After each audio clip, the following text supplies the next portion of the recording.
ইতিমধ্যে আমরা আমাদের সমস্ত জেলাগুলোতে 100 মেট্রিক টন এবং 2 লক্ষ টাকা বরাদ্দ দিয়েছি জরুরি মোকাবেলা করার জন্য। গোটা দেশের দক্ষিণ অঞ্চলের সবথেকে ভয়াবহ একটু জলাবদ্ধতা, সেটা আছে ভবদার জলাবদ্ধতা।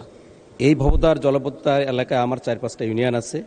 এই মুহূর্তে বর্ষায় সেখানে 4-5টা ইউনিয়নের প্রায় 15-20টা গ্রাম, বিশেষ করে যশোর খুলনা রোডের পাশে চাপাতলা, চেঙ্গুটিয়া, এই সমস্ত এলাকায় হাজার হাজার মানুষ কিন্তু পানিবন্দী। আমি ত্রাণ মন্ত্রণালয়ে দরখাস্ত করেছিলাম এলাকার মানুষের আর্থিক সহযোগিতা করার জন্য বা চাউলের জন্য। আমি এখনও কোনো বরাদ্দ পাইনি। মানুষ সেখানে হাহাকার করছে, প্রতিটা বাড়িতে পানি, রাস্তাঘাটে পানি, অনেক শিক্ষা প্রতিষ্ঠানে পানি উঠেছে এবং ধর্মীয় উপাসনাও সেখানে পানি।